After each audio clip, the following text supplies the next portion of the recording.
Hoje a gente vai vou conversar um pouco sobre HTTP e basicamente vai ser um overview, mas principalmente focando a visão dele diretamente com desenvolvimento de software.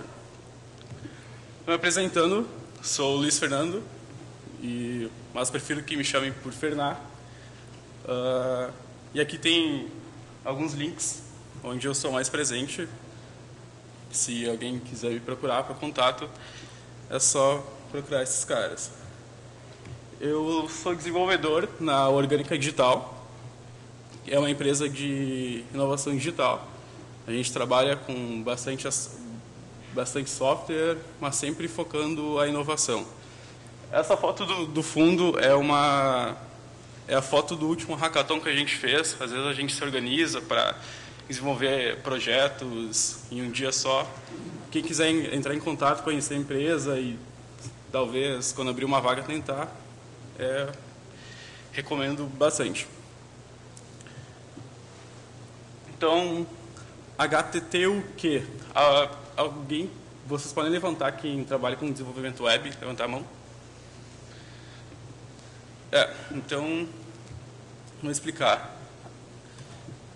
Ele é um protocolo que define padrões para transferência de hipertexto, links. E ele foi desenvolvido basicamente para isso, para transportar arquivos de texto. Como que ele funciona, mais ou menos? A gente sempre tem dois resources, no caso, que é o cliente e servidor. E todo ele funciona acima da conexão TCP. Então, basicamente, a gente inicia uma conexão TCP e diz para o servidor que a gente quer conectar com ele. Depois, ele nos responde e aí sim a gente pode fazer o GET e pedir qualquer recurso por servidor. Ele vai processar e nos devolver. E a gente fecha a conexão. Basicamente isso. Ele foi projetado e muito bem pensado porque a web no seu início era simples, totalmente simples. Se a gente pensar, esse foi o primeiro site feito. E ele é super simples. Você vai pensar só texto e links, nada mais que isso. Se a gente for fazer um inspect nesse site, a gente vai ver que a gente tem um request e o peso dele são só 2K, ou seja, o HTTP é perfeito. O início dele, ele é perfeito para coisas simples. Então, o HTTP1, basicamente os verbos mais populares dele. É o GET, que a gente requisita um objeto no servidor e ele nos devolve. Simples. O POST, que ele escreve um objeto no servidor, e o PUT, que faz a mesma coisa. Porém, a diferença deles é que o PUT ele escreve um objeto, só que o resultado sempre vai ser o mesmo. Por exemplo, se a gente tiver uma URL criar usuário, a gente chamar ela com POST, ele vai criar, se a gente chamar 20 vezes, ele vai retornar 20 usuários diferentes. Se a gente chamar um PUT com a mesma URL, criar usuário, só que PUT, ele vai retornar 20 vezes a mesma coisa. É como se fizesse uma vez só. E por último, o delete. E o HTTP1, ele tem algumas coisas interessantes, que é, por exemplo, o Keep Alive, que é uma das coisas que a gente mais usa hoje. A gente inicia uma conexão, o servidor responde, a gente pode fazer um GET, pedir outro recurso para o servidor, por exemplo, que eu estou pedindo um HTML, depois eu peço CSS, posso pedir várias coisas e fechar a conexão. Esse é um dos recursos mais usados quando tu desenvolve uma aplicação web. Outra técnica que a gente usa é usar múltiplos hosts. O que isso quer dizer? A gente pode abrir de 4 a 8 conexões por origem. Só que depende do browser. Alguns é 6, alguns são 8. e a gente pode ir jogando com isso para conseguir mais recursos. Basicamente, é isso aqui. A gente pode ter várias conexões e algumas pessoas até conseguem, algumas aplicações, criar até 100 conexões com essa técnica, simultaneamente. E uma última visão da primeira versão, no caso a segunda, 1.1, é que ela foi exatamente feita para suprir a necessidade da web. A web nasceu descentralizada. Só que hoje a gente começou a fazer justamente o contrário. A gente tinha servidores no mundo inteiro e a gente praticamente limitou os servidores, os recursos nossos a praticamente um país, que é os Estados Unidos, né? E é um país, se a gente pensar, que ele não respeita muito nada além da fronteira dele. Então, a web era descentralizada, a gente foi lá e fez tudo de novo. A gente desmanchou tudo que ela tinha feito. E o HTTP, ele é stateless, ou seja, ele foi feito para ser simples, super simples. Ele foi feito só para transportar arquivo e deu. Ele não foi feito para deixar um cara sempre logado, nem para saber quem é o usuário. Ou seja, ele é totalmente contrário do uso que a gente faz hoje dele. Então, pensando nesse aspecto, o HTTP é perfeito para a web. E então, só que essa história foi mudando ao longo do tempo. E é isso que eu vou contar.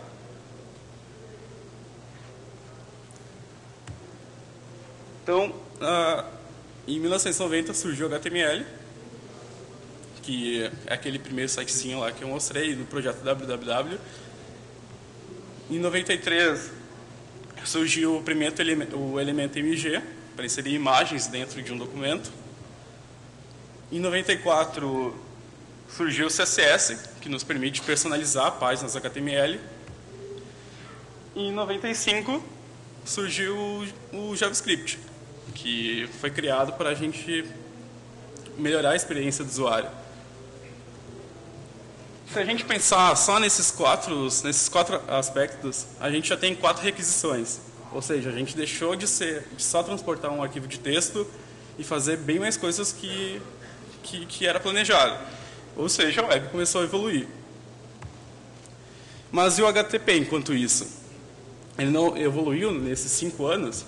Não, ele ficou exatamente da mesma forma com que ele foi criado.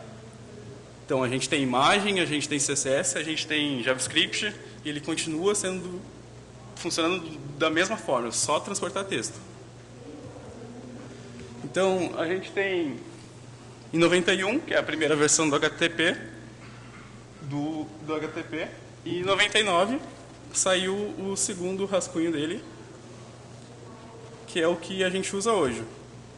Ou seja, a gente ficou 8 anos sem nenhuma atualização, e a gente demorou 8 anos para ganhar o método verbo post do HTTP. Ou seja, é muito tempo sem atualização.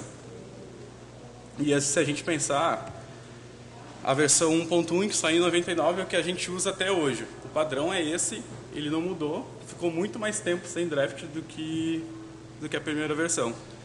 Então, resumindo, o HTTP e a web eles se quebraram. Eles não é mais feito um para o outro. Tem um artigo bem interessante que eu linkei no Tabulas, que fala justamente sobre esses problemas que a gente tem de lidar com aplicações web.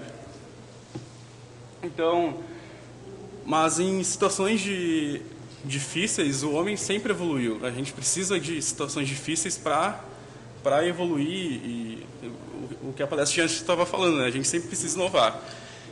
É o nosso chamado instinto de sobrevivência, né? Então, o que a gente foi criando? A gente começou a concatenar assets, que são imagens, CSS, JavaScript. A gente começou a compactar os assets. No caso, usar gzip, minificação de arquivos, entre outras técnicas. E também a gente começou a usar múltiplos hosts, que foi aquilo que eu mostrei antes. A gente usa mais hosts para conseguir um número maior de conexões. Então, basicamente, a gente contém assets para otimização de requisições, a gente compacta assets para diminuir o tráfego e a gente usa múltiplos sources para paralisação de requisições.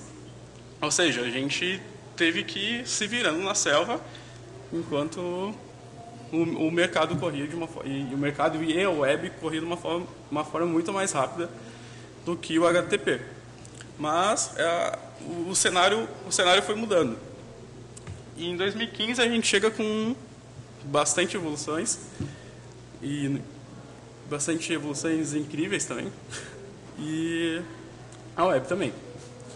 Então a gente, nesse tempo, surgiu HTML5, CSS3, inúmeros frameworks de JavaScript, inúmeros frameworks de back-end. E nesse meio tempo, uma das maiores inovações para a camada de transporte foi o Speed, que é um protocolo criado pelo Google. Ele nada mais é uma camada a mais à aplicação que a gente tem. No caso, ele fica acima da camada de segurança que a gente tem. No caso, aqui eu coloquei SSL, mas hoje a gente tem outros recursos. Ou seja, ele não é um substituto do HTTP. Ele funciona... Tem até alguns gráficos que eu procurei quando eu estava desenvolvendo os slides. Ele funciona também... Tem gente que fala que ele fica do lado do HTTP, mas é dessa forma. Ou seja, ele não é um protocolo novo. E, de quebra, então, a gente tem segurança. Porque o Speed, para as browsers que não suportam, ele usa o fallback dele, no caso, é HTTPS. Segundo o Google, pode cair até mais de 40% o tempo de carregamento de uma página que usa Speed.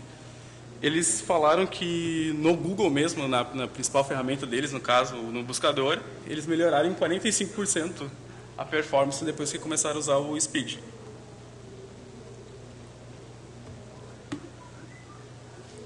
E então, depois de 16 anos, depois de passar a festa de debutantes, a gente chega ao HTTP2. E ele foi totalmente baseado no Speed. Então, todas as features que tem no Speed surgiram do HTTP2. Então, a primeira é a compressão automática. O que muda com a compressão automática no desenvolvimento? O gzip é padrão obrigatório, ou seja, a gente não tem como criar uma aplicação sem usar gzip. E os headers são binários e comprimidos. Na prática, o que a gente tem hoje é isso, que é texto. Isso é uma requisição, no caso. A gente só tem texto, no caso. E o que a gente vai ter no HTTP2 é binário. No caso aqui a gente tem o header binário e gzip, que é o conteúdo que a gente vai servir. E também a gente tem... a gente pode usar HTTPS e também não saber... A gente vai poder criptografar, no caso, as nossas requisições. Ou seja, deu para NSA, a gente vai caminhar por um caminho bem melhor. E pensando nisso, surgiu o Let's Encrypt. Quem foi na palestra de HTTPS de manhã viu isso. Ele é uma iniciativa de várias empresas como Mozilla, Google, para distribuir HTTPS de graça para qualquer aplicação de graça, porque hoje quando tu vai gerar um certificado é muito caro. E como o HTTP2 precisa de HTTPS para dar fallback, a gente precisa de que toda a web tenha HTTPS. Inclusive o Chrome, tem alguns rumores que no fim do ano eles não vão mais suportar, eles vão dar um warning para o usuário que acessar uma aplicação que não tem HTTPS. Então a gente tem que achar uma solução, e uma das soluções é essa. É o Let's Encrypt. Ele vai ser free, no caso não vai custar nada. Automatizado, porque para te gerar um protocolo, basicamente tu vai dizer let's encrypt, gera um protocolo para mim, ele vai gerar e ele vai ser aberto também. É para sair esse ano também, não sei quando que vai sair. Então a gente tinha basicamente o que a gente tem hoje no HTTP1, que é uma requisição texto. A gente passa então a ter requisição binária. Ou seja, o protocolo HTTP ele deixou de ser feito para humanos para ser feito para máquinas. Pensando dessa forma, a gente tem a performance da web tende a crescer muito, muito mesmo.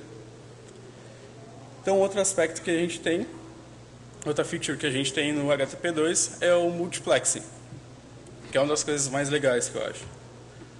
O que muda?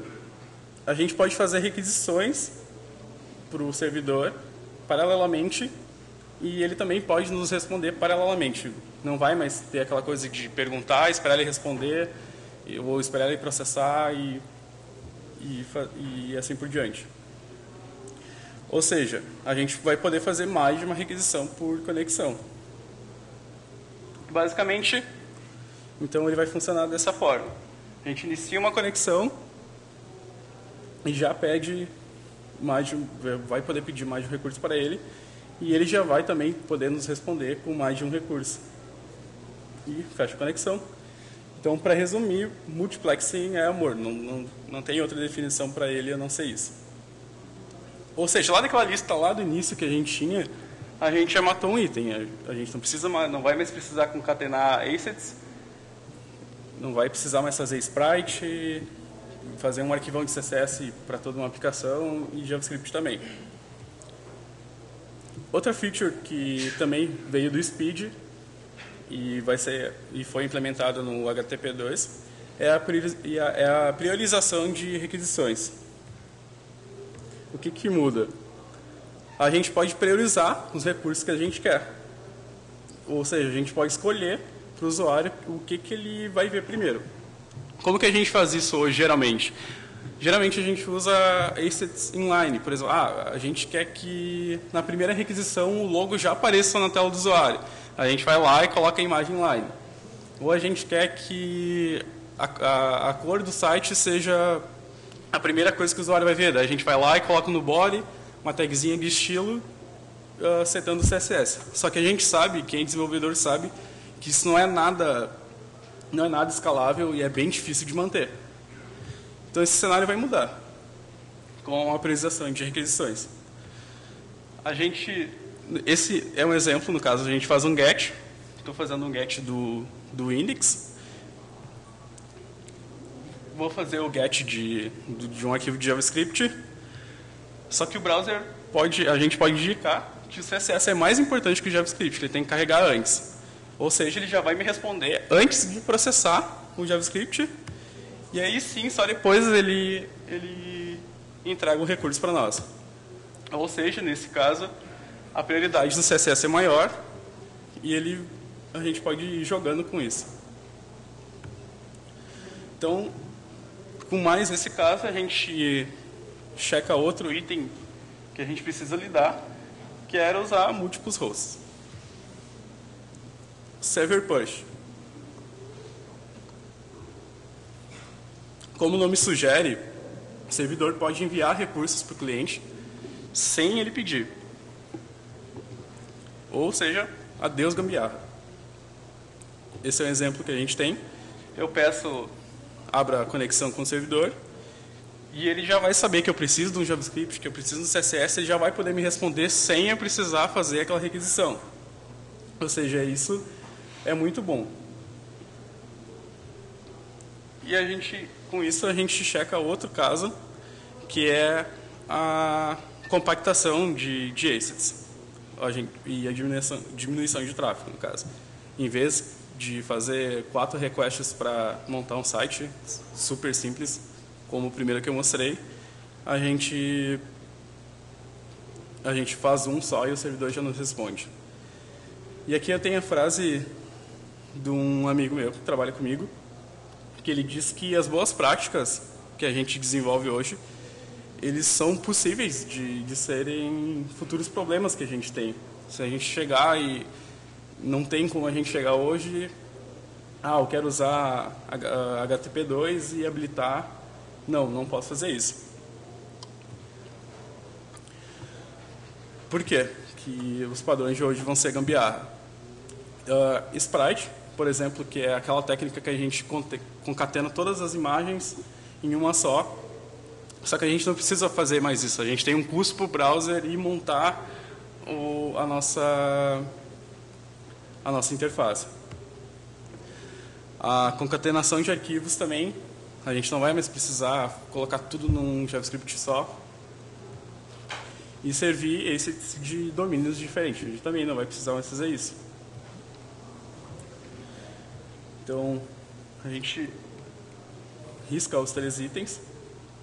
E só frisando que esse último item eu marquei em vermelho porque o HTTP2 ele preza uma analogia que todos os ovos dele estejam na mesma cesta. Todos os recursos têm que estar no mesmo lugar.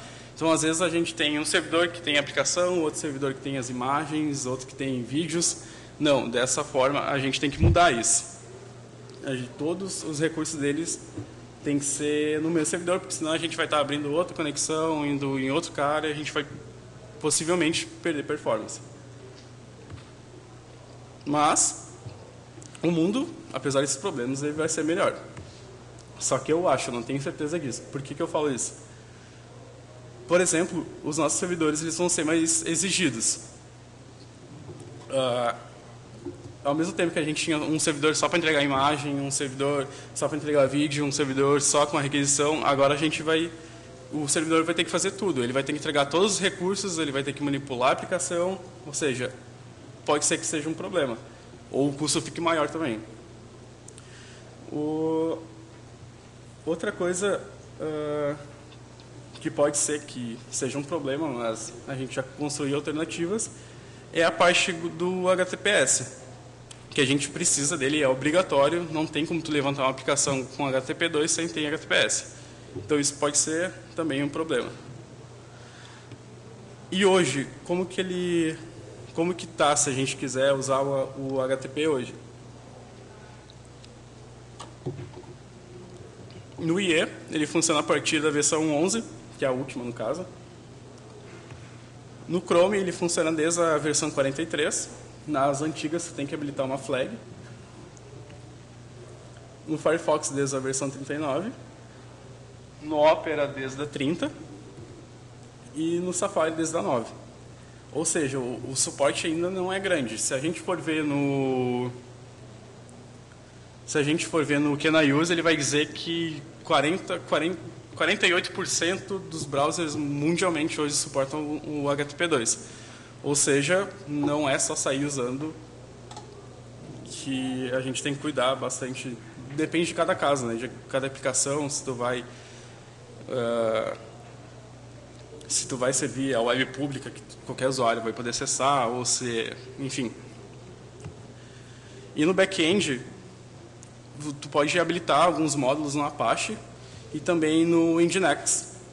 São alguns módulos experimentais, mas tu já pode brincar com isso, no caso. Assim como o Speed.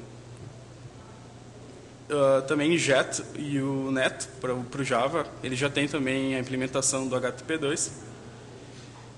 E os servidores HTTP2 também tem bastante implementação para Node.js, Ruby, Go. E, enfim, tu pode brincar e testar o HTTP com todas essas situações. E, bem antes do que eu esperava, totalmente, esse era o último slide. Obrigado.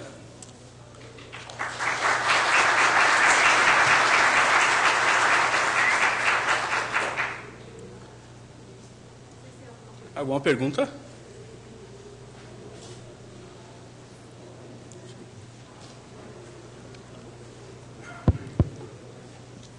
Oi.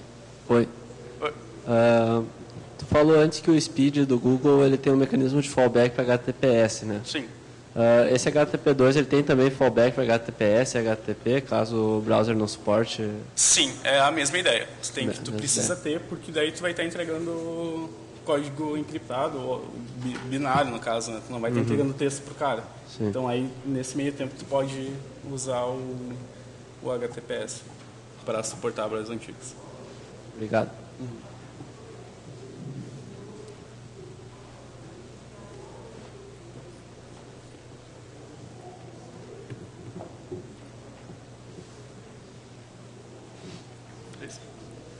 Obrigado.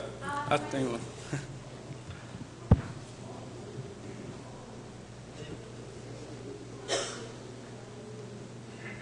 Oi. O HTTP2, então, os headers deles vão passar a ser binários, né? Sim. A informação que está contida nesse binário são os mesmos headers que existiam no HTTP? Ou isso é organizado diferente? Sim, ele é o mesmo header. Só que a diferença é que tu não vai precisar, no caso, quando a gente trabalha com HTTP 1.1, no caso, toda vez que tu faz uma requisição, tu manda o header pro cara. Se for o mesmo usuário, a mesma requisição, o mesmo recurso, vai mandar o header para ele. A diferença é que no HTTP2 tu manda o header uma vez só e tu só vai enviar de novo quando o recurso mudar ou o usuário mudar, enfim. Mas é a mesma coisa.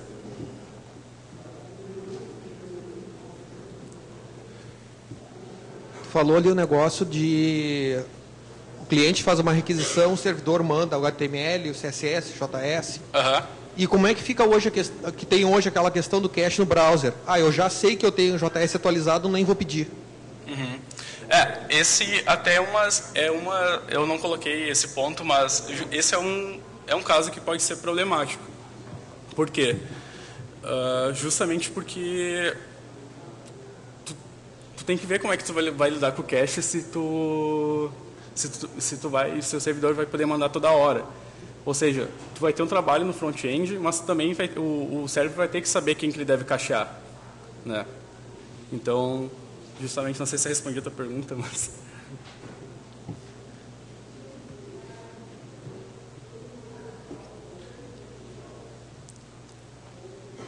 Acho que é isso. Obrigado.